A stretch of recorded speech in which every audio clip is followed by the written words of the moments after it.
doesn't mean I don't like looking.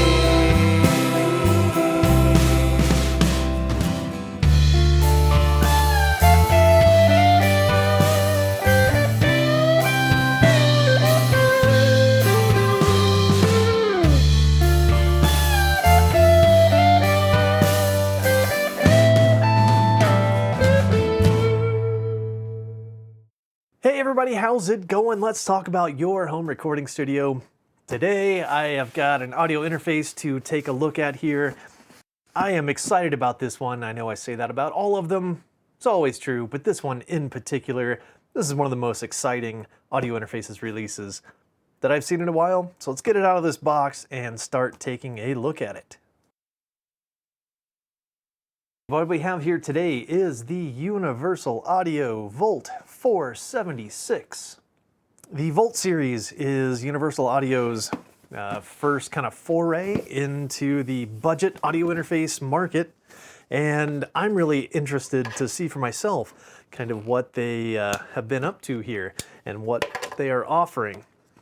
Now this is the 476, so the reason I chose this one is because it has the hardware compression circuit on it that I'm really excited to take a look at.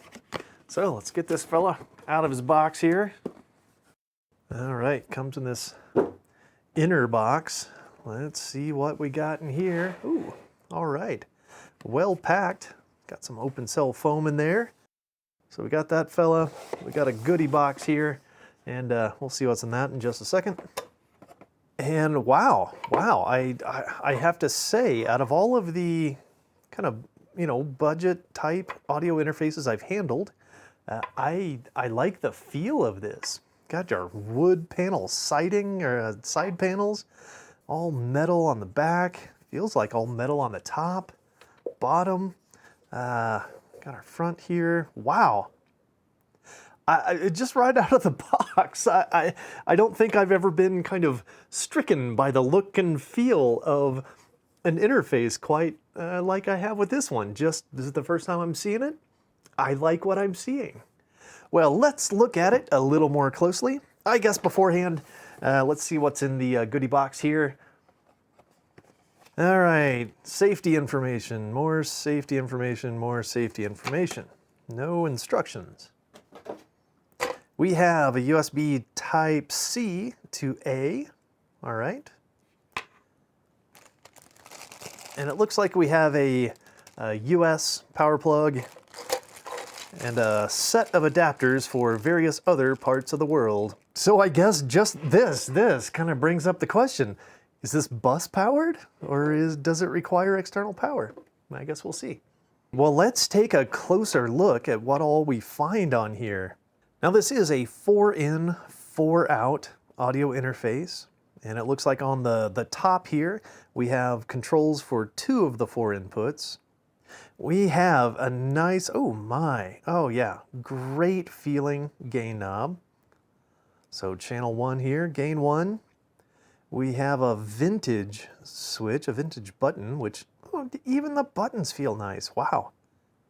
We have our 76 compressor. I'm looking forward to giving that a try out. Wow, that button feels nice. And it looks like we have some sort of indication of what sort of preset we have selected here. Vocal, guitar, fast, off. Same thing on gain number 2. Oh man, that's still just a wonderful pot that's under that knob. Oh, that's great.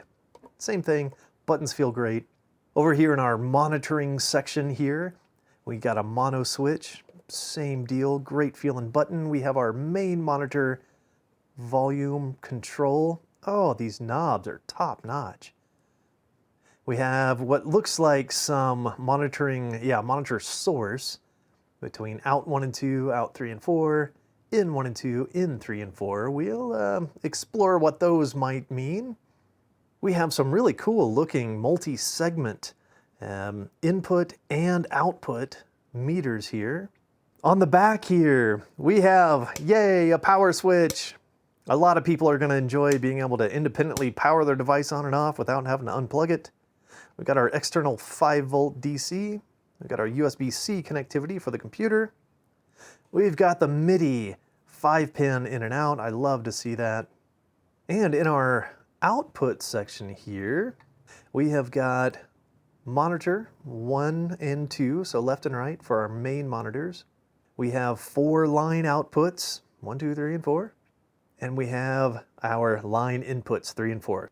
All right, let's check out the front. There's even stuff on the front here. So this is where our headphone and headphone volume are. Oh, let's see.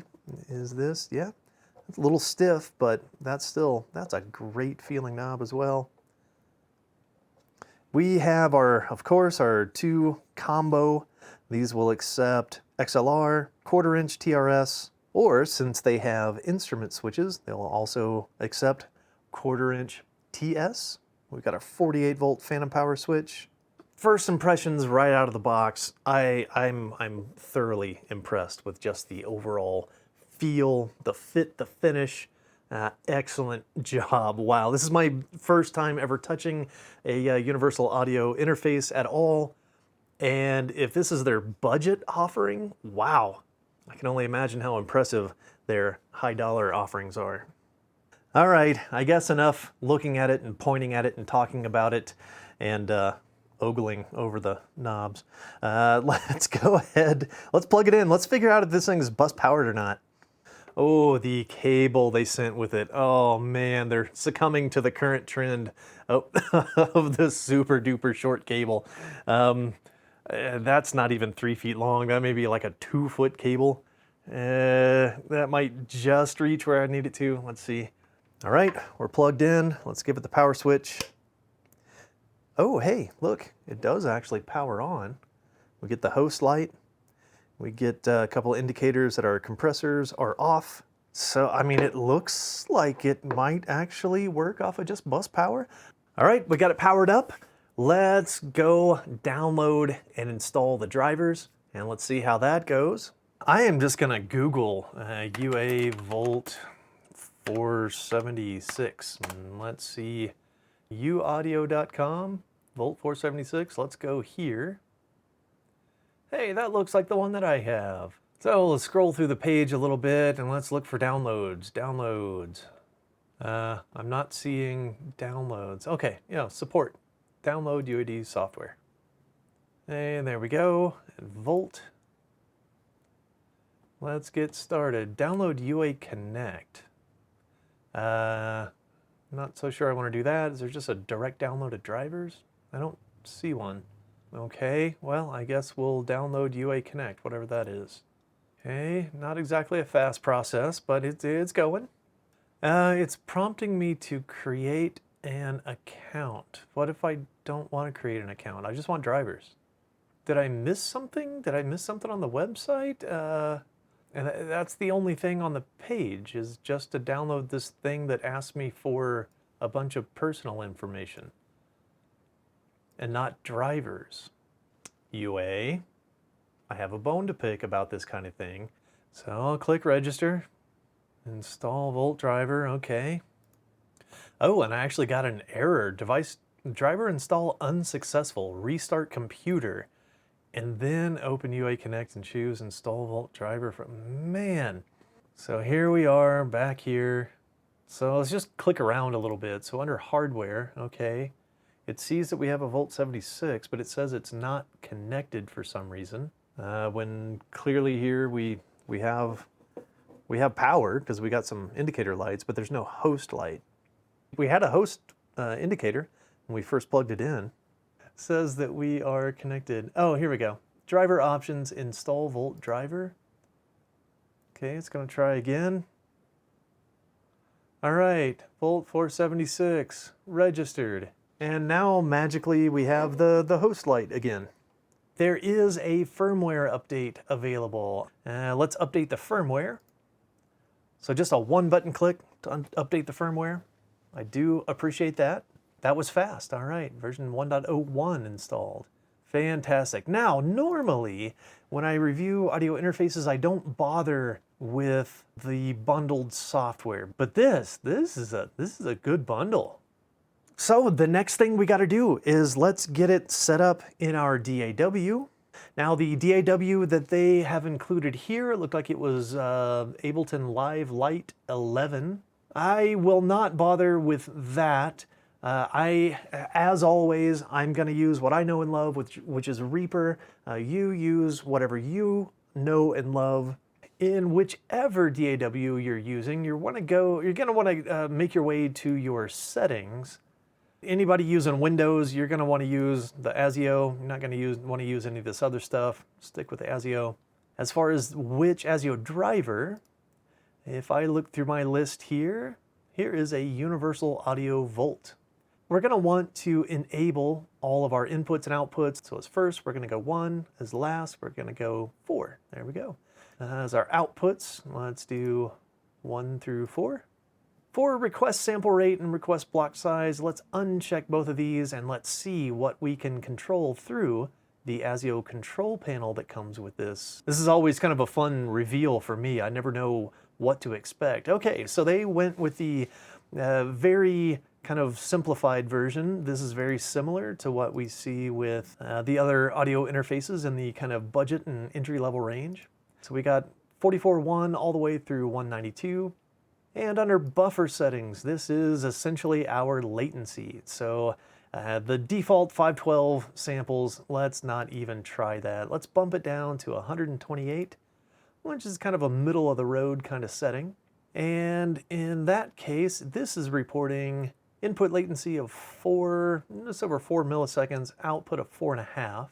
That's, that's fine. Not great, but it's fine. If we bump it down to 64 samples, we're at under 3 milliseconds in, 2.5 out. Yeah, that's not bad. Well, we got that done, so let's go back over here, and we're just going to click OK, and hopefully up in the corner here, it's going to tell us we are at 48 kilohertz, 24-bit, recording in WAV format. We got 4 inputs in, 4 inputs out. We're at a 64 sample buffer, and 2.8 milliseconds in, 2.5 milliseconds out. I think that is going to be more than high performance enough for real-time software monitoring that shouldn't impact our ability to keep time. All right, well, we got all of the nerdy, techie stuff out of the way. What do you say we get down to the fun part and actually send some signal through this thing, make a little bit of music?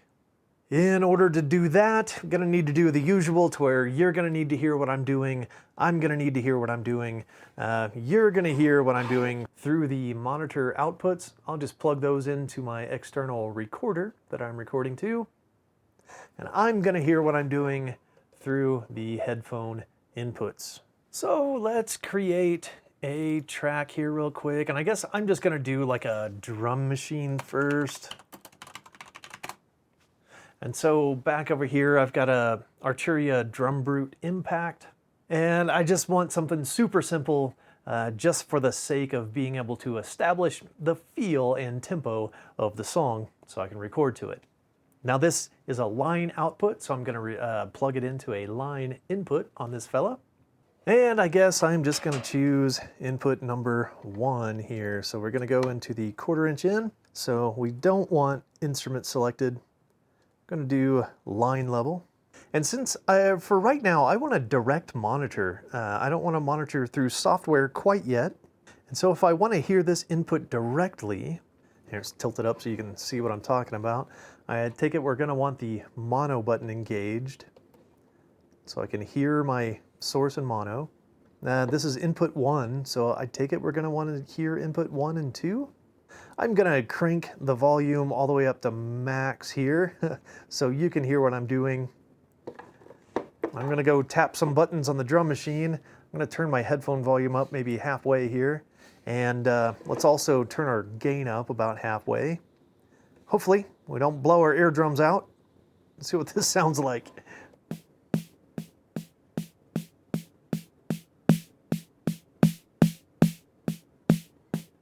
Hit a clip there. I like that the clip indicator kind of lingers a little bit, so it gives you a little time to notice that you clipped. That's still clipping.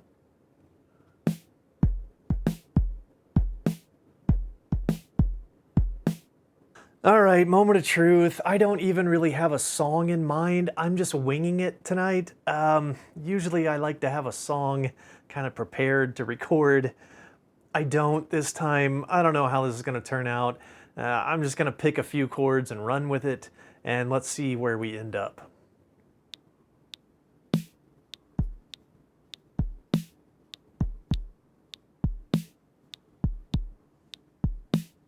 All right, that's good enough. Just something to establish the feel and play along to. We'll do some different drums later. Now, normally I like to start with a bass guitar, but since I don't even really know what I'm recording yet, except for a couple of chords that are in my head, I think I'm going to establish the structure, the arrangement of the song with an acoustic guitar first, and then I'll follow along with some other instruments. So for that, we're going to need a microphone, and we're going to use one of these microphone inputs. So you can use just whatever microphones you have laying around, be they condenser, be they dynamic. I'm going to use one of these. It's some sort of, what is it, New Man? I don't know. It must be some sort of a Warm Audio knockoff. I've never heard of it. I'm going to get crucified for that, but... All right, so I'm just going to use just a regular old XLR male to female straight into the interface. And let's pick on input number 2 this time. Now this is a condenser microphone, so we're going to need phantom power. There's one phantom power to control both inputs. That's really no problem.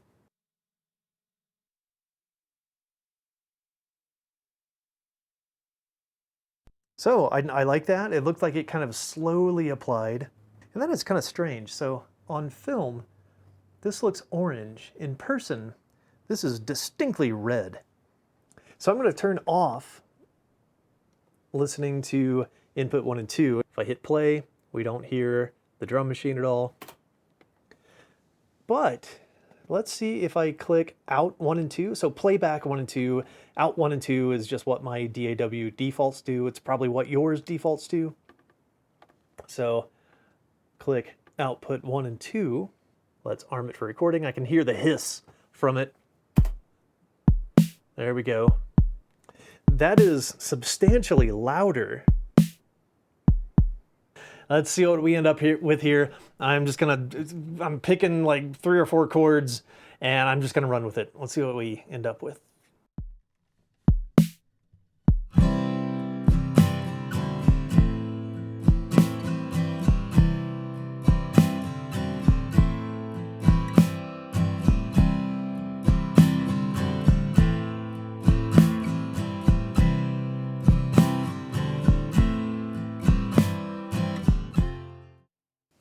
Okay, well, I guess that's good enough for now.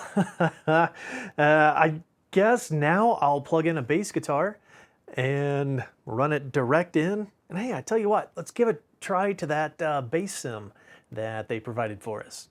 Let's get this out of the way and let's go in here. And this time it is an instrument, so let's do that.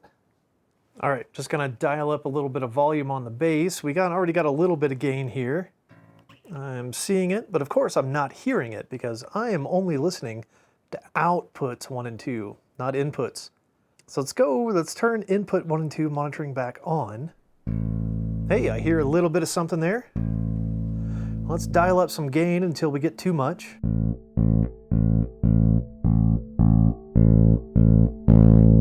Yeah, you can see it clipping and you could hear it distort. So that's too much. And I have to say, the output section for the headphones on this interface, it sounds great. These are relatively low impedance. I think these are in the 56 ohm range, so these aren't like 3 and 4 and 500 ohm headphones. And I've actually had to dial my headphone volume down a little bit because it was so strong, it was hurting my ears a little bit, but also the microphone was picking up bleed. So at least on relatively low impedance headphones, I can safely say there is ample headphone gain here. I'm going to turn my headphones up a little bit now. I don't have to worry about bleed. But before we even put an amp sim on this bass, what do you say we kind of fiddle around with a couple of these buttons here? I'm going to try the compressor. I love compression on bass.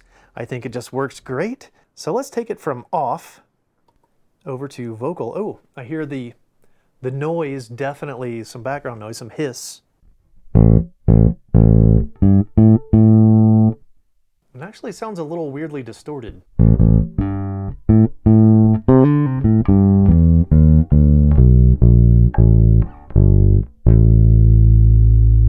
Let's try guitar.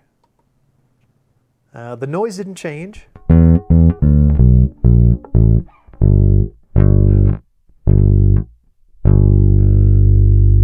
There's kind of a weird fluttery noise going on in the background. Okay, let's try the fast setting.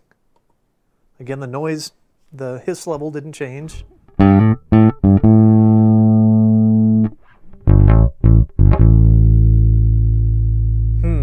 That's definitely concerning.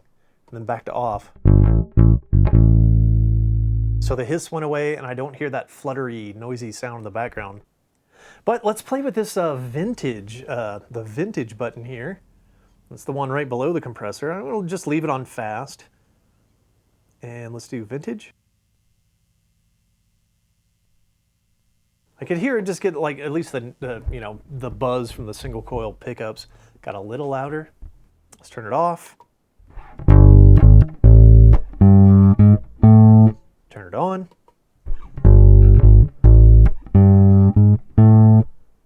Okay, it's subtle, whatever it's doing in there. But let's stay with it, and I'll record a little bit of, oh, actually, the bass sim. Let's do that real quick. Gotta download it, install it, all that.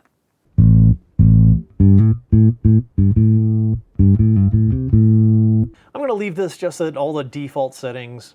I'm just gonna play something super simple along with the super simple chord progression.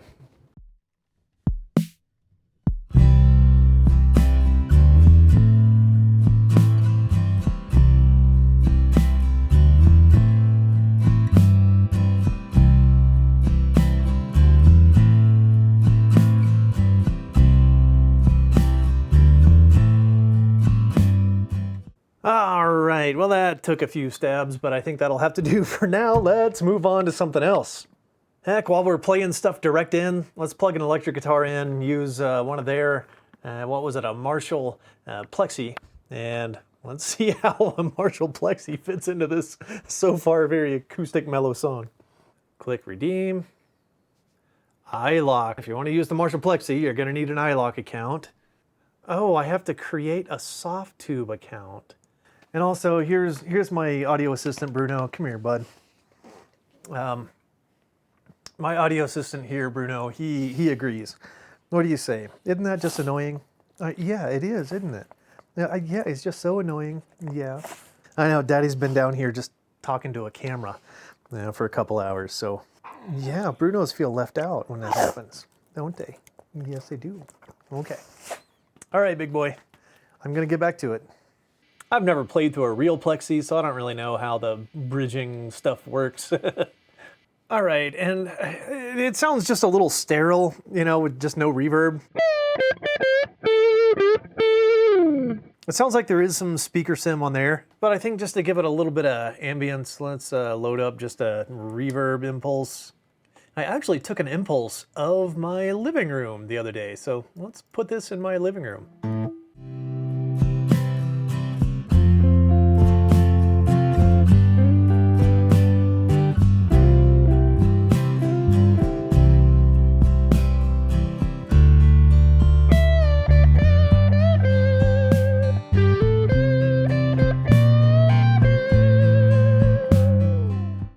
I tell you what, why don't we plug a microphone into it, mic up a real amp, and let's see how this thing does on a really loud gain source. All right, so this time I am going to pick on input number 2. We'll turn it off of the instrument, and let's get rid of all the schmancy stuff here. I'm going to turn the gain all the way down. For this one, I got the old Gibson here, and the amp is up very loud, which means I'll probably get a little bit of feedback. I'm going to go ahead and put my headphones on so I don't just kill my ears.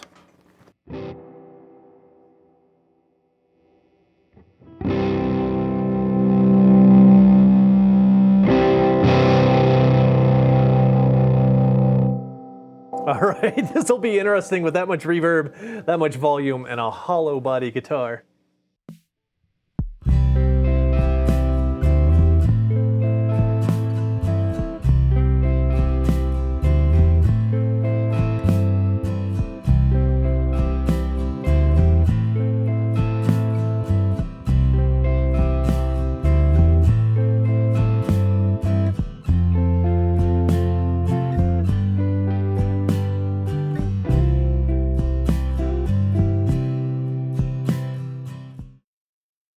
Okay, here it is. It's a couple of days later. I wanted to give a try to recording some actual drums to replace just the basic drum machine part. And since we've got a 4-input, 4-output interface, we can use the 4 inputs for a 4-mic drum setup. What we're doing here is I have the kick and the snare plugged into inputs 1 and 2. And even though this is a 4-input interface, it's only got the 2 preamps, which is kind of a bummer. And so for the other 2 inputs, I have an FMR RNP over here, and I've got the overhead and the room mic plugged in to here. So I've got all the gains adjusted and everything, and you can kind of see where I landed. So that's a kick and a snare, both dynamic mics. So very, very loud sources. And you can see, you know, like I ended up with a pretty middle-of-the-road gain setting there. That's not so bad. I think it speaks pretty well for the gain range, the range of adjustment we have. I'm kind of trying an experiment here. I'm going to try the 76 compressor on both the kick and the snare on the fast setting. And then I also have the vintage mode turned on. And I'm monitoring just output 1 and 2.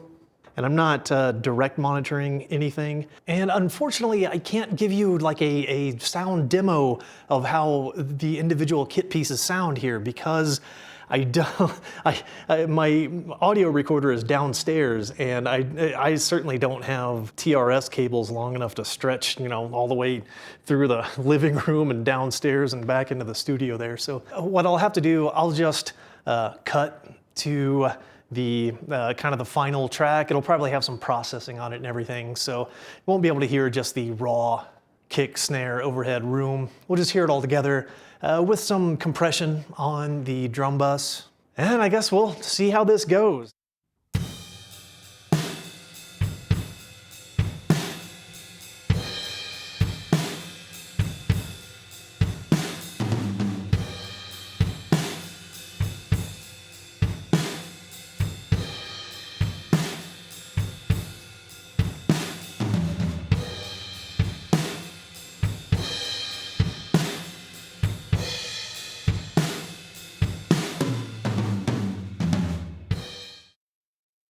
Okay, I'm going to record some vocals. See, this is why close miking is a bad idea for YouTube. Yes, this is a Neumann U87. Don't judge me, please. But man, let's listen to this mic. Let's hear how a world-class microphone sounds through this interface. There we go. Oh, hey, and I'm only getting it through the left. It looks like you're only getting it through the left as well. That's because this is a mono source, and we're monitoring in stereo. So there we go. Now we're in mono. Now we hear it on the left and the right equally. All right, so how about I try a little bit of gain adjustment now that I can hear myself. Test, 1, 2, test, 1, 2, test, 1, 2, test, 1, 2. Yeah, you know, it's clipping. I don't hear any distortion, but let's dial it back from there. Test, 1, 2. And that clipped. Okay, test, 1, 2.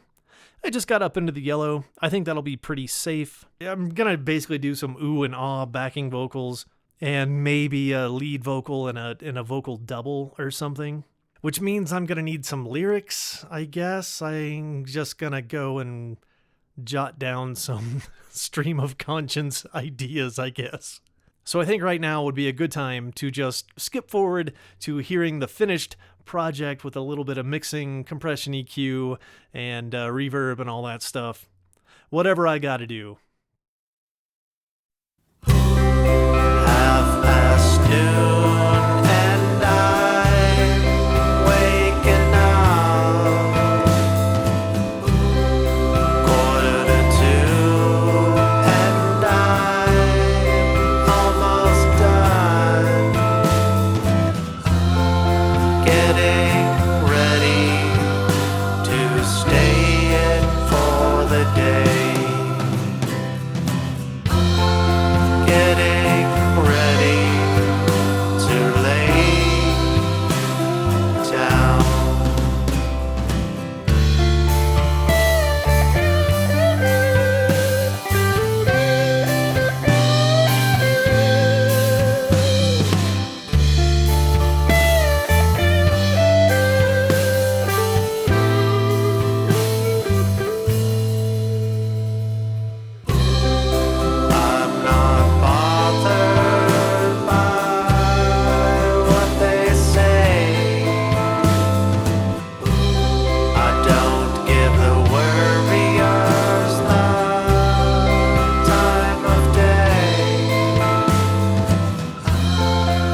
doesn't mean I don't like looking.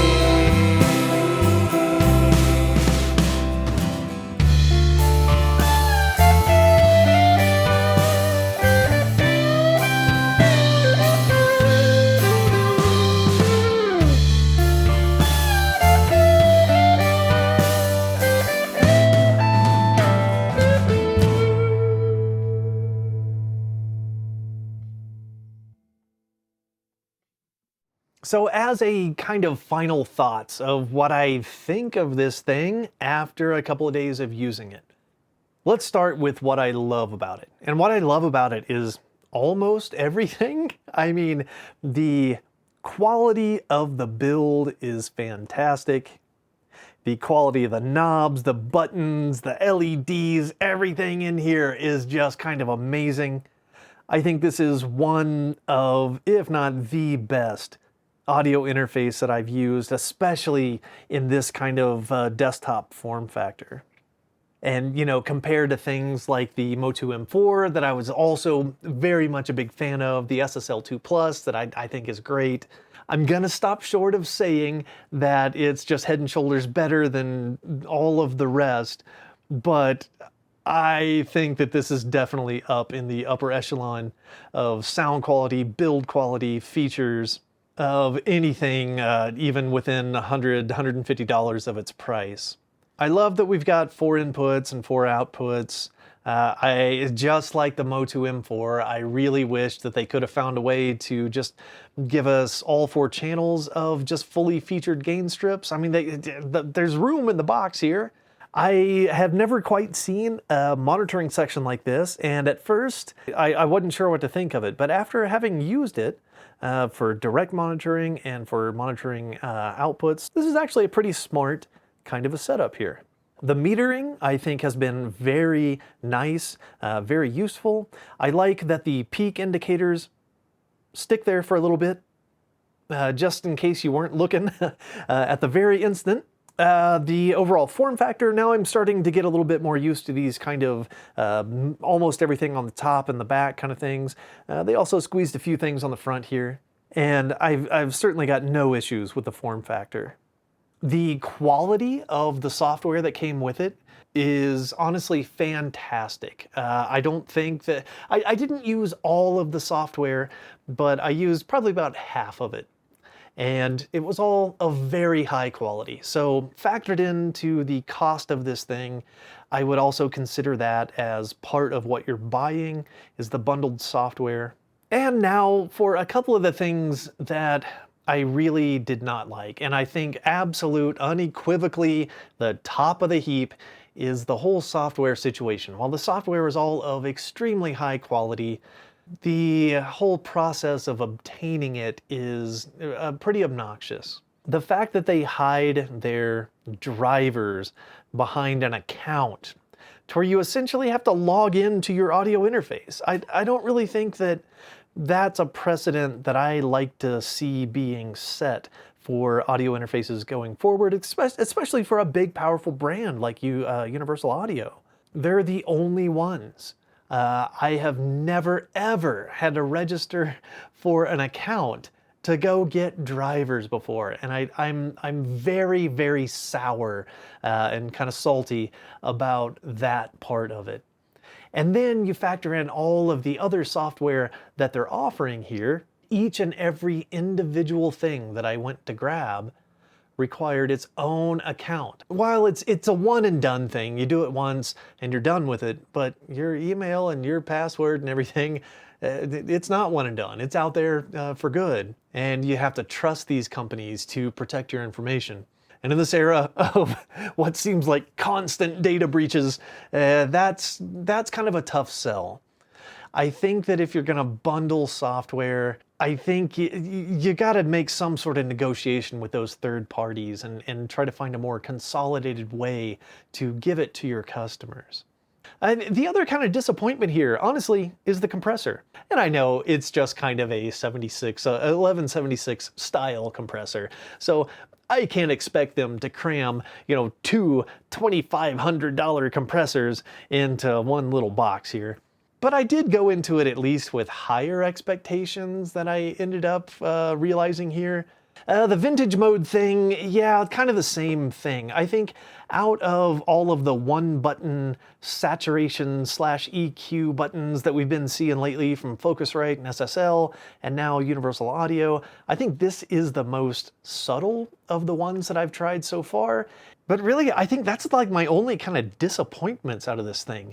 I think that this is a magnificent, a truly wonderful audio interface, and this is Universal Audio's very first foray into the budget market, and I think that they did almost everything right here.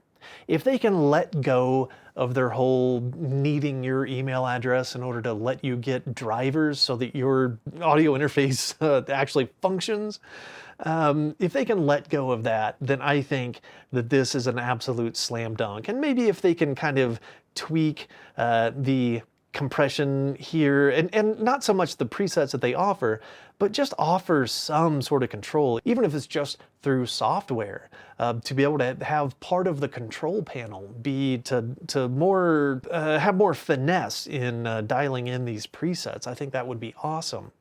Well, I think that pretty much does it for anything that I could say about this after just using it for a few hours. Thank you so much for watching. I think that is going to do it for me this time. If you have this box, just let us know what's your experience with this and the effects and the software and performance and everything. Let us know in the comments below. And I think that's going to do it for me this time. And I will see you all again next time.